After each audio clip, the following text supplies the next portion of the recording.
But yeah, that's really it. So once we get the event tower stats, I can make a part 2 if you guys want me to. Just let me know down below. Oh my god, bro. Oh, hell no, man. What the fuck? Yo, what's going on, guys? I know it's been about a week since I last uploaded, and I told you I was gonna, like, post more and stuff like that. I actually continued to, like, stay sick for the rest of the weekend. I actually had to miss out on some of the plans that I had for the weekend because of how sick I ended up getting. Monday and Tuesday, I do online, and I had to miss both of those days of school because of how sick I was that I could barely move.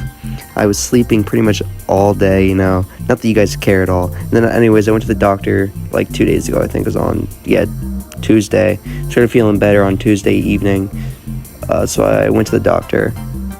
You know, I'm all good now, or well, still sort of sick, but I'm way better. Doctor just told me, you know, he prescribed me some medicine. I don't have strep. He didn't test me for COVID or the flu though, which is weird because my brother has the flu. We have the same exact symptoms. But anyways, nobody cares about any of that. I just wanted to do this video that I was supposed to do, I think, over a month ago at this point. Might have been 2 months at this point, actually. It might have been that long since I was supposed to upload this video. Yeah, so about a month ago, I promised to make a part 2 on my new GTD meta strategy for the event hours, and I actually never did that. Yeah, I don't have an excuse. I'm just lazy, to be honest. And I meant to do that video last week, but again, I'm lazy, and then I got sick, and then I stayed sick. But here we are. So I'm doing the video now. Before I start though, I want you guys to keep in mind, I haven't looked at any of the stats in over a month at this point. So, you know, yeah, keep that in mind. I'm not an expert. By any means, I'm not an expert at all at tower defense games. I actually have never made a strategy before. This is the first game I've ever made a strategy for. So yay, go me, I guess. Alright, anyways, the first tower we're going to start with is probably going to be brick.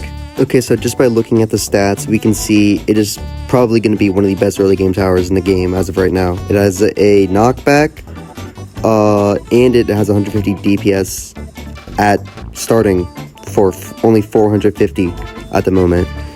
Even though it has a very low range, it has the ability to knock back, it's cheap, and it has a pretty high DPS. So honestly, this tower is pretty solid for all of its levels. It has 10,000 DPS at max, and it has a knockback of 10 studs. So I think this tower will actually be very useful in the next update.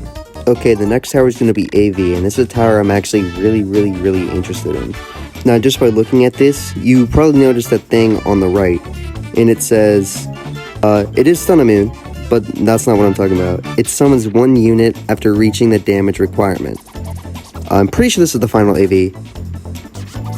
Yeah, please correct me if I'm wrong. I actually don't remember anymore. I just checked. I'm pretty sure this is the final AV. But anyways, so basically what that means is the minute it reaches that damage, it's going to summon. I'm pretty sure I already went over this with another tower. But I think I did this with Virgil. Yeah, this is the same thing as Virgil. No. Virgil doesn't summon stuff. I forgot. Virgil's is pretty much the same concept, except it does a mass amount of damage instead of summoning something. Anyways, so you can see the damage requirements on the side. It still has a pretty solid DPS. It's just expensive, and I'll show you why. I'll show you the units in a second here. So these are the stats of the units right here. And the max level is Void Trickster, and it does 25,000 DPS, which is actually kind of crazy. It has 40 range too, so it's kind of like a mini version of Trickster, and AV just summons it. That's insane. So that's why AV is such an expensive tower. Alright, now let's take a look at Dante. Alright, so Dante is quite expensive, but in my opinion, it's well worth it. Dante is a burst attack based tower, and at max level he attacks in a burst of 20, which has a cooldown of 4 seconds, and I believe it does 30,000 per shot, which I don't really want to do that math off the top of my head. I think that's 600,000 DPS. Hold on, actually I'll go do the math, whatever. Yeah, I was right. That's 600,000 DPS at max. He is expensive though. He's not going to be an early game tower, obviously. Too expensive. He does do a lot of damage though. But yeah, let's move on. Alright, so now we've got Virgil. So I'm pretty sure I've already went over all of these stats. They're in my Virgil review video, which I'll just link below. I don't really feel like going over all of this again. It's pretty much the same. He's not really an early game tower. He can be mid game, but that's about as early as you can use him, I guess. I mean, he can be early, but he can't be on the first few waves or whatever. But yeah, he's a pretty solid tower. I'll just leave it at that. Alright, so now let's look at Imposter.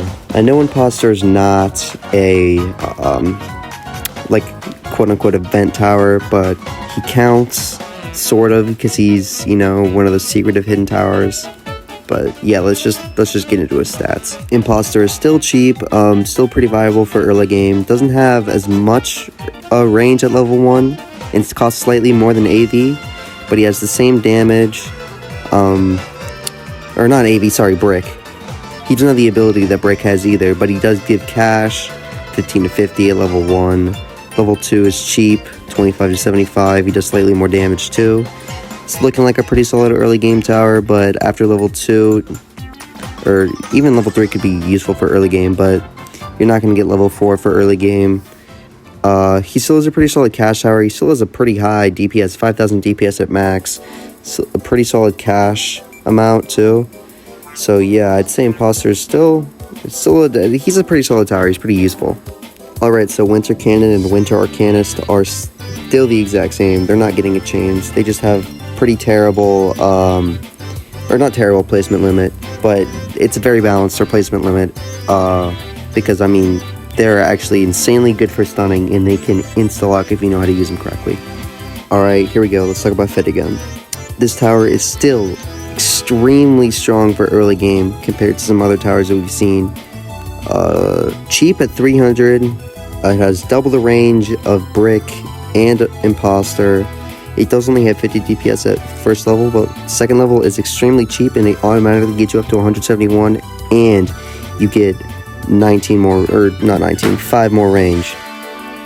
He's sort of expensive, like almost, I think, 2 million for his max level, but it's still viable. It has 25,000 DPS, which is quite a lot.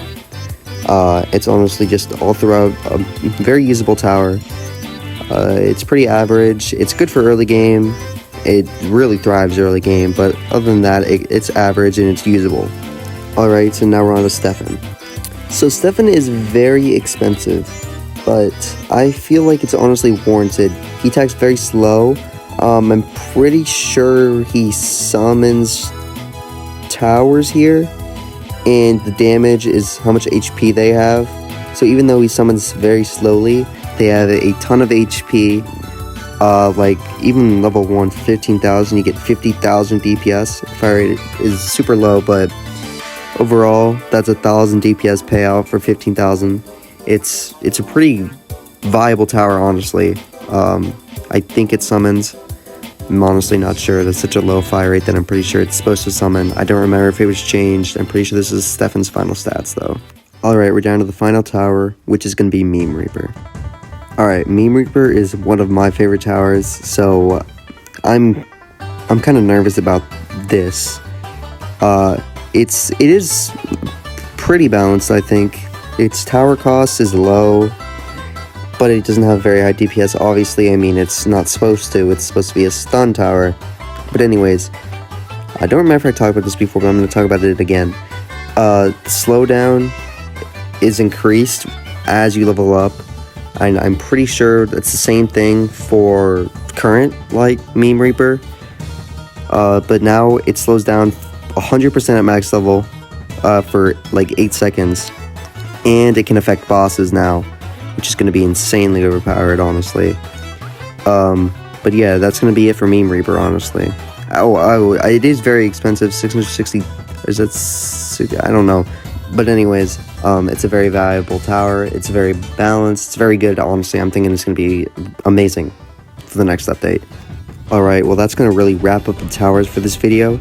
I just wanted to, mention we've got that vote going on in the content creation events channel in the GTD Discord server, so I'll link the server below, possibly, if I remember.